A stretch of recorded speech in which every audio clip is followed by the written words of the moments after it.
আসসালামু আলাইকুম। এটিএন বাংলা সংবাদে সবাইকে স্বাগত জানাচ্ছি। আমি বর্ষা ইসলাম। শুরুতেই বিআরবি কেবলস সংবাদ শিরোনাম।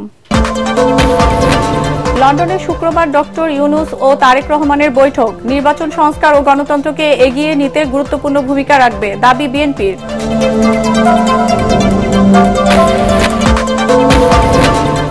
সংস্কারের আগে ভোট জুলাই বিপ্লবের চেতনা বিরোধী বলছেন রাজনৈতিক বিশ্লেষকরা। বিএনপির সাথে জামায়াত এবং এনসিপির ঐকমত্যের সম্ভাবনা কম।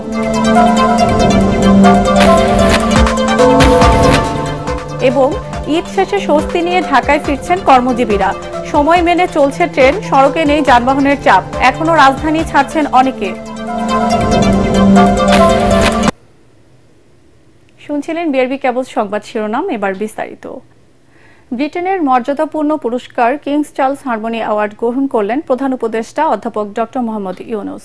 লন্ডনের সেন্ট জেমস প্যালেসে আয়োজিত অনুষ্ঠানে ব্রিটিশ রাজা তৃতীয় চার্লস প্রধান উপদেষ্টার হাতে এই পুরস্কার তুলে দেন। প্রধান উপদেষ্টা 4 দিনের সরকারি সফরে বর্তমানে লন্ডনে রয়েছেন। কিংস চার্লস হারমোনি অ্যাওয়ার্ড গ্রহণ ছাড়াও তিনি বাকিংহাম প্যালেসে ব্রিটেনের রাজা তৃতীয় চার্লসের সঙ্গে দেখা করেন। এছাড়াও ওয়েস্টমিনিস্টারে হাউস অব কমন্সের স্পিকার স্যার লিন্ডসে হলির সঙ্গে বৈঠক করেছেন অধ্যাপক ইউনূস। এই অ্যাওয়ার্ডটা একটা রেয়ার অনার ওনার জন্য। বাংলাদেশের কনটেক্সটে এই সময়ে এইটা একটা বড় স্বীকৃতি, বাংলাদেশের মানুষ, পুরো বাংলাদেশের জন্য এটা একটা বড় অনার। তো উনি যে ওনাকে এই অ্যাওয়ার্ডটা দেওয়া হচ্ছে যে ওনার লাইফ লং যে উনি যেই কাজগুলো করেছেন, যেমন ধরেন মাইক্রো ক্রেডিট পায়োনিয়ারিং করা, এবং মাইক্রো ক্রেডিট যে পুরো বিশ্বে একটা বড় রকমের একটা টুল এই ইয়েকে অ্যাড্রেস করার জন্য, পভার্টিকে কমব্যাট করার জন্য। শুক্রবার লন্ডনে বৈঠকে বসবেন প্রধান উপদেষ্টা ডক্টর মোহাম্মদ ইউনূস ও বিএনপির ভারপ্রাপ্ত চেয়ারম্যান তারেক রহমান।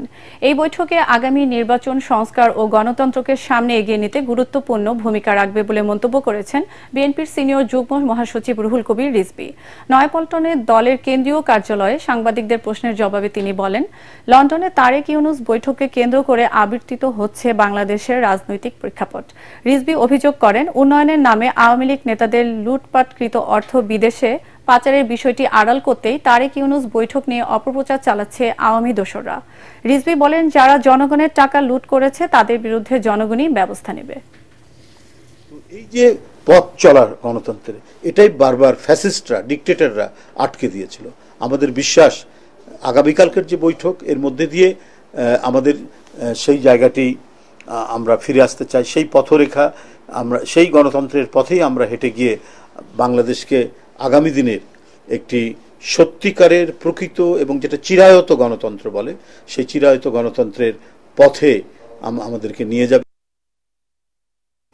নির্বাচন ডিসেম্বরে নাকি এপ্রিলে তা নির্ধারণে জনমত যাচাই করা যেতে পারে বলে মনে করেন সাবেক আমলা ও রাজনৈতিক বিশ্লেষকরা।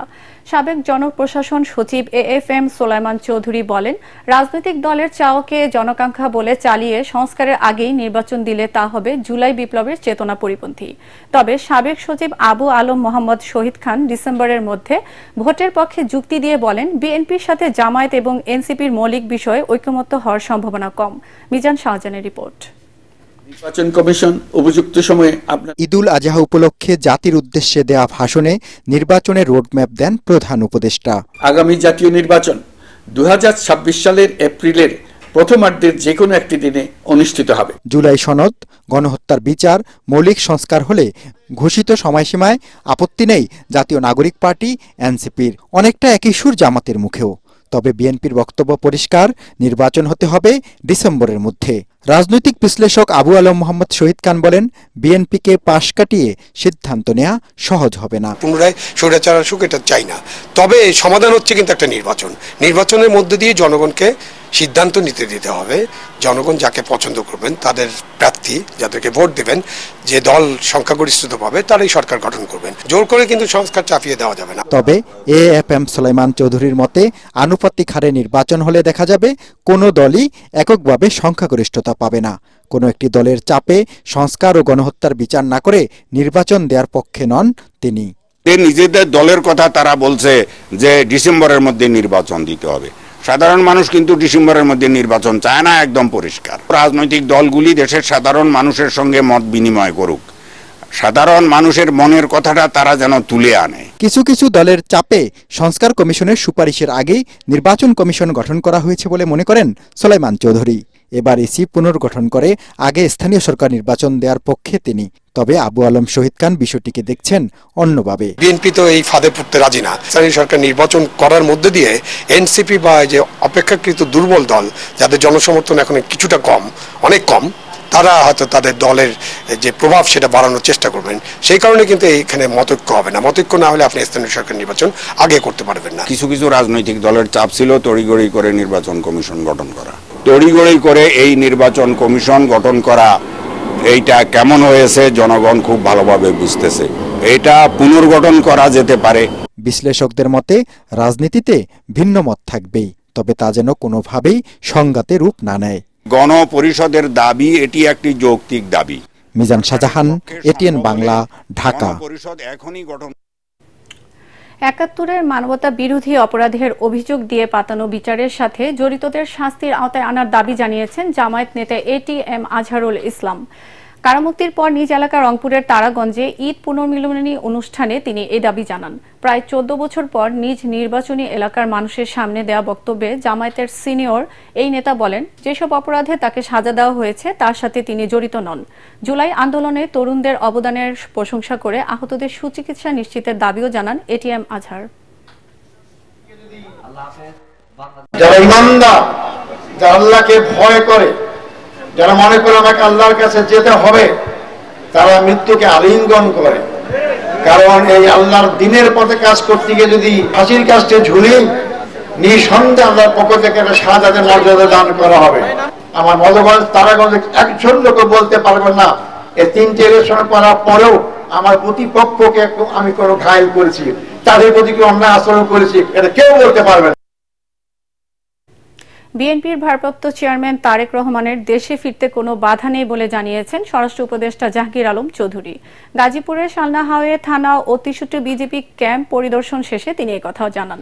বিএসএফ এর বাংলাদেশে পুশিন সম্পর্কে উপদেষ্টা বলেন, যাদেরকে জোর করে ঠেলে পাঠানো হচ্ছে তারা অন্য দেশের নাগরিক হলে তা মেনে নেওয়া হবে না। Gazipur metropolitan police commissioner doctor Mohammad Nazmul Karim Khan সহ অন্যান্যরা এ সময় উপস্থিত ছিলেন। ওনার তো দেশে ফেরার তো কোনো অসুবিধা নেই, উনি যেই কোনো সময় ইচ্ছা, উনি বাংলাদেশের নাগরিক, যে কোনো সময় ইচ্ছা উনি দেশে ফিরবেন। ওনারা যেই সময় উনি নিজেরে যেই সময় উনি মনে করবেন উনি সেই সময় দেশে ফিরবেন। আমাদের বাংলাদেশি নাগরিক যদি ওই অগদেশে থাকে আমরা অবশ্যই নিব, কিন্তু তারা একটা প্রপার চ্যানেলে আসতে হবে। নিয়ম হইল প্রপার চ্যানেলে। ওনারা করে নাকি এটা ফলো না করে এই জঙ্গলে রাস্তা দেখি জায়গায় না, ওই সব জায়গায় গিয়ে করে। রেল ও সড়ক পথে যাত্রী চাপ না থাকায় অনেকটা স্বস্তি নিয়েই ঢাকা ফিরছেন নগরবাসী। তবে উত্তরাঞ্চলের কোনো ট্রেনের টিকিট থাকার পরেও কাঙ্ক্ষিত সিটে বসতে না পারার অভিযোগ করেছেন কেউ কেউ। অন্যদিকে ঈদের লম্বা ছুটি কাটাতে এখনও ঢাকা ছাড়ছেন বহু মানুষ। রিপোর্ট করছেন আদিন সজীব। সবার মুখেই ঈদের হাসি। এবার ছুটি বেশি, এখনো আছে কদিন বাকি, তবুও খুশি পরিবার, আত্মীয় স্বজন, বন্ধুদের সঙ্গে ঈদের আনন্দ ভাগাভাগি করতে পেরে। আলহামদুলিল্লাহ ঈদ অনেক ভালো কাটছে। এবার আসলে ফুল ফ্যামিলি একসাথে ঈদ করা হয়েছে। আমি 2 তারিখে গিয়েছিলাম, আজকে আসলাম, তো কোনো সমস্যা হয়নি, মানে ভালো লেগেছে। ব্যস্ত শহরে ফেরাটা জীবনেরই বাস্তবতা। নানান জনের নানান প্রয়োজন থাকে, ঈদ যাত্রায় থাকে টিকিট পাওয়ার বিড়ম্বনাও। সব অসুবিধা সামলে জীবনকে আরো গুছিয়ে নিতেই এই ছুটে আসা। এখন একটু ভিড় আছে ট্রেনে, তারপরেও ট্রেন জার্নিটা একটু ভালো লাগে, এই জন্য ট্রেনে আসা। আর কেবিনে ছিলাম, তারপরেও দেখা গেছে বাইরের লোকজন কেবিনে আসার যথেষ্টই চেষ্টা করছেন। আমি পরিচালকের বললাম, ভাই আপনি আমার অন্তত মহিলাকে সহ একটু জায়গা দেন, আমার টিকিট কাটা আছে। তোলার পরে আমার মেয়েকে নিয়ে আমার সিটে আমি আসলাম। আসার পর ট্রেন সার্ভে এই অবস্থায় ওই মহিলাদেরকে যদিও নামিয়ে দিল। তবে ঢাকা ছেড়ে যাওয়া মানুষের সংখ্যাও চোখে পড়ার মতো। ঈদের ছুটির বাকি দিনগুলো তারা কাটাতে চান প্রিয়জনের সঙ্গে। সময় আছে তো আমি এই জন্য ভাবলাম যে আমাদের গ্রামে যারা আছে আমাদের ফ্যামিলি মেম্বার, তাদের সাথে দেখা করবো এই উদ্দেশ্যে। এই 2টা ঈদই আমরা চেষ্টা করি আর কি পরিবারকে সময় দেওয়ার জন্য। এখন যাচ্ছি, এখন কি আবার আনন্দটা করব। সড়ক পথেও যানজট নেই, ভোগান্তি ছাড়াই ঢাকা ফিরছেন যাত্রীরা। আদিন সজীব, এটিএন বাংলা, ঢাকা। এবার খেলার খবর।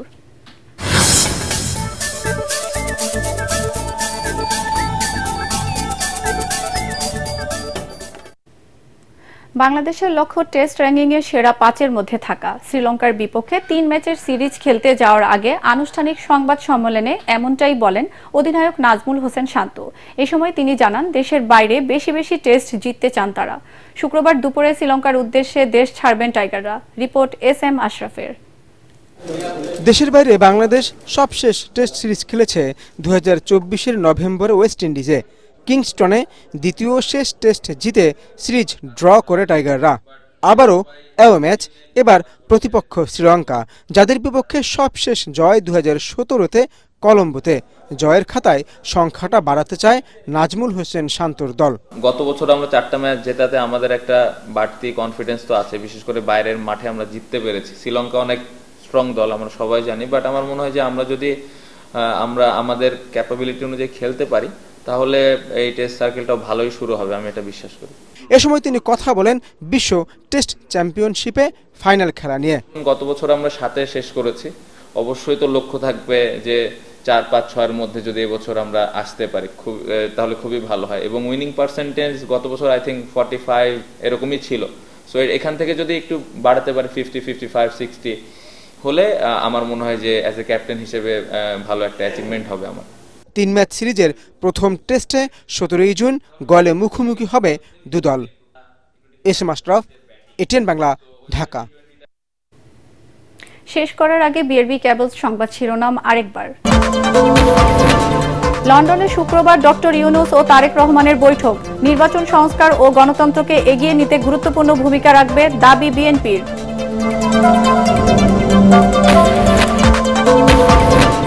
সংস্কারের আগে ভোট জুলাই বিপ্লবের চেতনা বিরোধী বলছেন রাজনৈতিক বিশ্লেষকরা।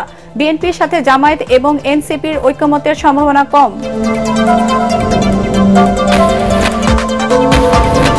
এবং ঈদ শেষে স্বস্তি নিয়ে ঢাকায় ফিরছেন কর্মজীবীরা। সময় মেনে চলছে ট্রেন, সড়কে নেই যানবাহনের চাপ। এখনো রাজধানী ছাড়ছেন অনেকে।